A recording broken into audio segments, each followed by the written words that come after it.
Man can do what he wills, but he cannot will what he wills.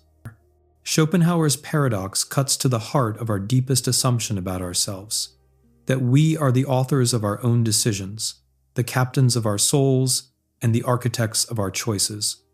We wake up each morning believing we possess something sacred and undeniable, the power to choose. We choose what to eat, what to wear, whom to love, what career to pursue. Every moment seems saturated with possibility, with the intoxicating freedom of genuine alternatives stretching before us like paths in a garden. But what if this feeling, this certainty that has accompanied humanity since we first became conscious enough to question our existence, is nothing more than an elaborate fiction? What if this sense of being in control is itself a carefully constructed narrative your brain tells you after the fact? What if you are not the author of your story, but merely its narrator, piecing together explanations for actions that were set in motion long before you became aware of them? We must begin with an uncomfortable question that philosophers have wrestled with for millennia. When you made your last decision, what you chose to click on to watch this video, for instance, did you really make that choice? Or did that choice make itself, arising from a vast web of prior causes stretching back to the beginning of time, each domino falling exactly as it must, each neuron firing exactly as the laws of physics demand? Sam Harris, the neuroscientist and philosopher, puts it bluntly: you are not controlling the storm, and you are not lost in it. You are the storm. This statement is not poetry. It is a recognition that the boundary between you and the universe, between your will and the cascade of causes that produced it, is far less clear than we have been led to believe. Let us consider what happens in your brain before you make what feels like a conscious choice. In the 1980s, neuroscientist Benjamin Libet conducted experiments that would send shockwaves through philosophy departments worldwide. He asked subjects to perform simple acts, flexing a wrist, pressing a button whenever they felt the urge to do so. Using electrodes to monitor brain activity, Libet made a disturbing discovery. The brain showed a spike of activity, called the readiness potential, about 350 milliseconds before the subject reported consciously deciding to act. The decision, it seemed, was being made before the person was aware of making it. Think about what this means.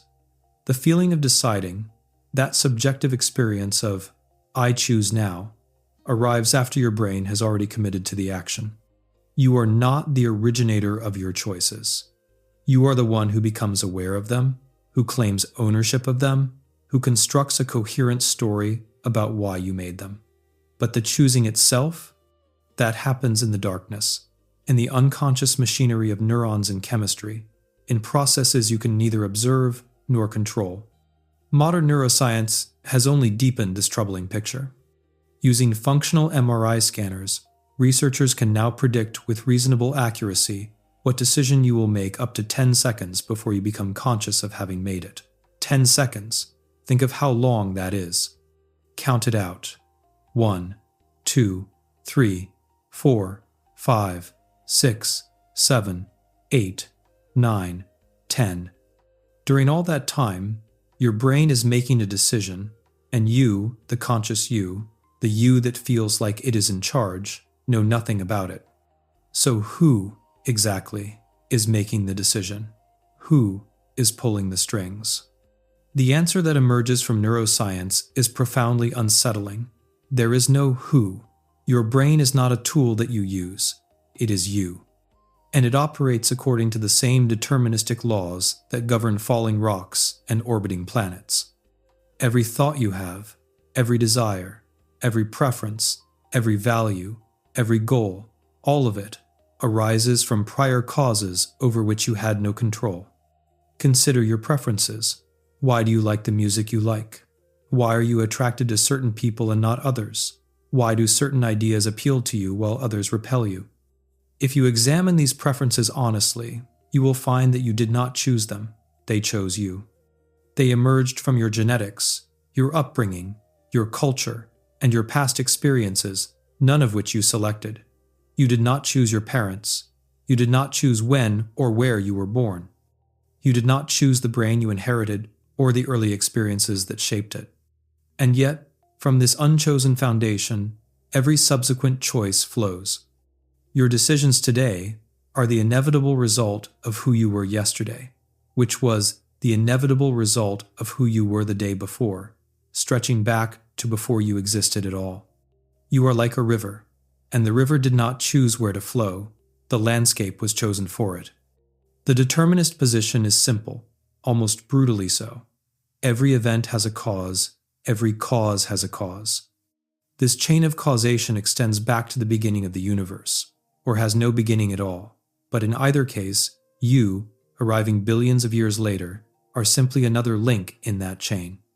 Your neurons fire according to the laws of physics. The chemicals in your brain obey chemistry. Nothing in your skull is exempt from the rules that govern everything else in the cosmos. Where, in this picture, is there room for free will? Where is there space for you to intervene, to be the uncaused cause, to genuinely originate something new?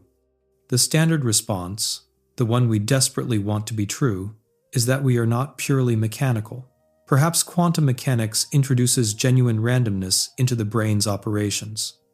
Perhaps consciousness itself is somehow special, exempt from physical law, and able to reach down and influence matter in ways that transcend mere causation. But notice what happens when we follow this line of reasoning. Suppose some quantum event in your brain is truly random, not determined by prior causes. Does this randomness give you free will? Hardly. Randomness is not freedom. If your decisions are determined by dice rolls happening in your neurons, you are not more free, you are less free. You become the puppet of chance rather than the puppet of causation, but you are a puppet nonetheless. You did not choose the quantum fluctuations. You cannot control them. They simply happen to you, and you must live with the consequences. This is not freedom. This is chaos wearing freedom's mask. The philosopher Galen Strawson offers what he calls the basic argument against free will, and it is devastatingly simple. To be truly responsible for your actions, you would need to be responsible for the way you are, for your character and nature. But to be responsible for the way you are, you would have had to choose the way you are. And to choose the way you are, you would have needed to already be a certain way, to have certain preferences, values, and decision-making criteria. But you didn't choose those either. They came from somewhere else, from prior causes, from your genetics and environment. This leads to an infinite regress. To be truly, ultimately responsible for any action, you would need to have created yourself ex nihilo, from nothing, with no prior causes. You would need to be God. And you are not God. You are a human being, a product of billions of years of evolution, shaped by forces you never controlled and never could control. We can feel this truth when we examine moments of weakness, moments when we act against our own stated values. The alcoholic who swears off drinking but reaches for the bottle. The procrastinator who promises to start working but opens social media instead. The angry person who vows to stay calm but explodes at the smallest provocation. In these moments, we experience the breakdown of the free will illusion. We feel our lack of control viscerally. We experience ourselves as divided, as if one part of us wants one thing, while another part does something else. But here is what we miss: that division, that conflict, that sense of being at war with yourself. It is not evidence that you have free will, which you sometimes fail to exercise properly. It is evidence that you never had free will to begin with. You are not a unified agent making free choices. You are a parliament of competing drives and impulses, each making its case, each pushing for dominance, with the outcome determined by factors largely outside conscious awareness. The version of you that wants to exercise conflicts with the version that wants to stay in bed. The version that wants to save money conflicts with the version that wants to buy things. These are not failures of will. They are reveals of the underlying truth. There is no single you with a single will. You are a collection of processes, and which process wins out at any given moment is not something you choose. It is something that happens, determined by the strength of various neural coalitions formed by prior causes. Robert Sapolsky, the neurobiologist, asks us to consider criminal behavior. When someone commits a terrible crime, we want to hold them responsible. We want to believe they chose to do evil when they could have chosen otherwise. But examine any criminal's background closely enough, and you will find the causes: the abusive childhood, the head injury that damaged the frontal lobe, the brain tumor is pressing on the amygdala, the genetic predisposition to low impulse control, the desperate circumstances, the cultural influences that normalized violence. Trace these factors back far enough, and you find yourself standing before a person who never had a chance, who was made into what they are by forces beyond their control. Just as surely as a river is made to flow downhill by gravity, we can hate what they did, we can protect society from them. But can we truly blame them in that deep, moral sense, the sense that requires they could have done otherwise? And if we cannot blame the criminal, if the murderer and the rapist are ultimately products of causation, then by what logic do we claim credit for our own achievements? If you are successful, if you are kind, if you are intelligent, did you choose to be those things? Or were you made that way by your genes, your upbringing, your circumstances, or your luck? Where is the boundary between what you deserve credit for and what you merely lucked into? The unsettling answer is that there is no boundary. You deserve neither credit nor blame for who you are or what you do, because you did not create yourself. You are not your own cause.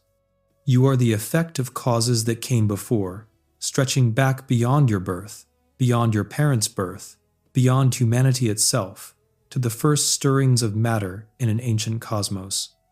This recognition need not lead to nihilism or despair, though it may feel that way at first. In fact, abandoning belief in free will can be profoundly liberating. When you stop believing that you could have done otherwise, you stop engaging in the exhausting work of self-recrimination. You stop torturing yourself for past mistakes because you recognize that in that moment, with that brain, in those circumstances, you could not have acted differently. The you that exists now might see clearly what you should have done, but the you that existed then was constrained by everything you were up to that point. This is not an excuse for bad behavior. You can still strive to be better, to make better choices in the future.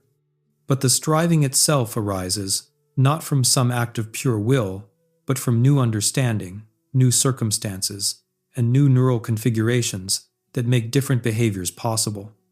Change happens, but it happens because conditions change, not because an uncaused cause called you suddenly decided to override the laws of nature. Accepting the illusion of free will also transforms how we relate to others. Hatred becomes harder to sustain when you recognize that the person who wronged you could not have done otherwise. They were made into what they are by forces beyond their control, just as you were. This does not mean you must tolerate harmful behavior or forego justice. Society still needs laws and consequences to shape behavior and to create the conditions under which better choices become possible. But vengeance loses its appeal. The desire to make others suffer for their choices fades when you recognize there were no choices, not in the ultimate sense. Compassion, by contrast, comes more easily. Everyone is doing the best they can with the brain they have in the circumstances they find themselves in. When someone acts badly, it is because in that moment, given everything that made them who they were, they could not act better. This recognition does not justify their actions, but it contextualizes them in a way that makes understanding and forgiveness more natural. What about moral responsibility? If no one has free will, does morality collapse? Can we no longer distinguish between right and wrong? This worry misunderstands the nature of morality. Morality does not require free will. It requires care about outcomes, about suffering and flourishing, and about creating the conditions in which conscious creatures can thrive.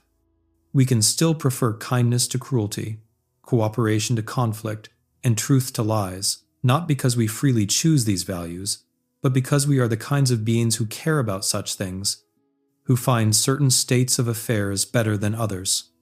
The absence of free will does not make murder acceptable. It simply means we approach murder differently, not as the freely chosen act of an evil will, but as the tragic outcome of a broken brain operating in destructive circumstances. Our response remains the same in practical terms. We must protect society from dangerous people. But the emotional and philosophical framing shifts from retribution to something more like quarantine, from punishment to rehabilitation and prevention. Perhaps the strangest implication of free will's absence is this: you cannot even choose to accept that you lack free will. Either this idea will make sense to you, landing in fertile soil prepared by your prior experiences and cognitive makeup, or it will not. Either the arguments will be compelling to the brain you happen to have, or they will not. You do not get to choose whether to be convinced.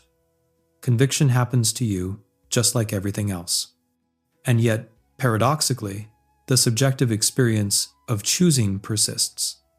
Even now, after examining all these arguments, after seeing clearly the mechanisms by which your brain generates decisions before you become aware of them, you will continue to feel like you are making choices. You will feel yourself deliberating, weighing options, and then deciding. This feeling is so powerful, so immediate, that it survives even in the face of overwhelming evidence against it. This is because the feeling of free will is not a philosophical position. It is a feature of consciousness built into the very structure of subjective experience. Your brain constructs a narrative of agency because doing so is useful. An organism that believes it is in control will plan for the future, will deliberate carefully, and will take responsibility for its actions in ways that promote survival and reproduction. The illusion of free will is an adaptation, a trick consciousness plays on itself to facilitate complex behavior. You are watching a movie of your life in which you appear to be the protagonist, the hero who makes decisions and changes the plot, but you are not watching the movie and directing it simultaneously. You are simply watching. The movie plays itself, and you, the conscious observer, arrive after the fact to claim authorship of scenes you did not write. Schopenhauer was right. You can do what you will, but you cannot will what you will. You can act on your desires, but you did not choose your desires. You can follow your values, but you did not select your values. You can pursue your goals, but you did not pick your goals from some menu of free alternatives. Everything you are, everything you want, everything you do, all of it unfolds according to causes you did not originate and cannot escape. We are not agents acting on the world. We are events happening in the world. Tremendously complex events, to be sure, events capable of reflection and self-awareness and imagination, but events nonetheless. The universe has been doing its work for billions of years, and what we call me is simply what the universe looks like from this particular vantage point, at this particular moment, caught in the illusion that it could be otherwise. Meditation teachers sometimes speak of the experience of selflessness, the recognition that arises in deep practice that there is no one behind your eyes, no little homunculus pulling the levers. Thoughts arise, sensations appear, actions occur, but there is no you, separate from these phenomena, choosing which thoughts to think or which sensations to feel. You are the whole process, not its author. When you see this clearly, something shifts. Not your behavior, necessarily. You will still make decisions, still pursue goals, still navigate your life, but the quality of experience changes. There is less grasping, less clinging, less sense that things must be other than they are. When you recognize that you could not have done otherwise, that your past was inevitable, given what came before, a tremendous burden lifts. You stop arguing with reality. You stop believing that pure will can overcome all obstacles. You accept yourself and others with less judgment and more compassion. Does this mean you become passive? Do you stop trying, stop striving, stop working toward better outcomes? Not at all. Effort still happens. Goals are still pursued. But the effort arises spontaneously from your nature and circumstances, not from some act of libertarian free will. You do not choose to try. Trying happens, or it does not, based on conditions you did not create. Sam Harris suggests an exercise. Try to think your next thought before you think it. Go ahead. What will your next thought be? You cannot know until it arrives. Thoughts appear in consciousness already formed. You do not forge them in some workshop of the will and then release them into awareness. They simply arise, and you become conscious of them, and then you claim ownership after the fact. I thought that thought, you say. But did you? Or did the thought think itself, emerging from the vast unconscious machinery of your brain, according to laws you do not understand and cannot control? Where were you before the thought appeared? What were you doing that could count as authoring it? The illusion of free will is the illusion of authorship, the sense that you are creating the contents of your consciousness rather than simply witnessing them. But consciousness is more like a theater than a workshop. The show plays itself. You are in the audience, watching the drama unfold, mistaking observation for creation. What remains after free will dissolves? Life remains, experience remains, effort, striving, and choosing in a practical sense all remain. What disappears is only the illusion that it could be otherwise, the myth that you are the uncaused cause of your own actions, and the fantasy that you have some special status outside the causal order of the universe. You are the universe experiencing itself, briefly, from this particular angle. You are not separate from the world, not some ghost haunting a machine, not a soul pulling strings. You are matter and energy, obeying the same laws as everything else, complex enough to generate consciousness, to create the vivid illusion of a self with free will, but no more free than the river that chooses to flow downhill. This recognition need not diminish your experience of life.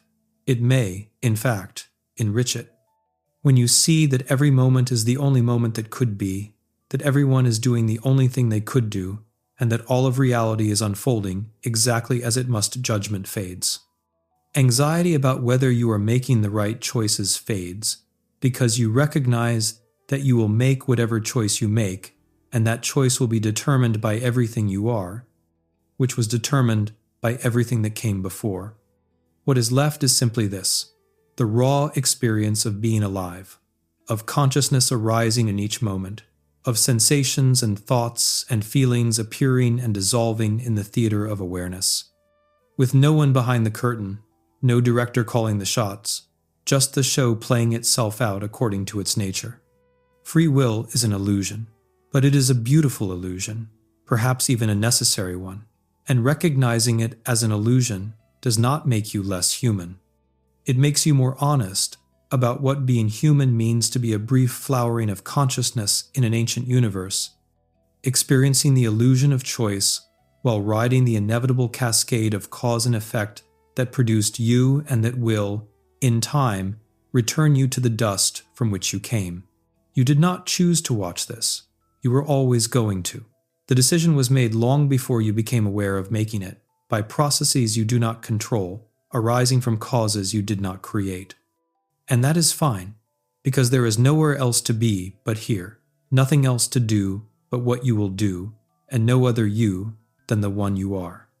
The universe is doing its work. You are what it looks like, right now, from here, and that, perhaps, is enough.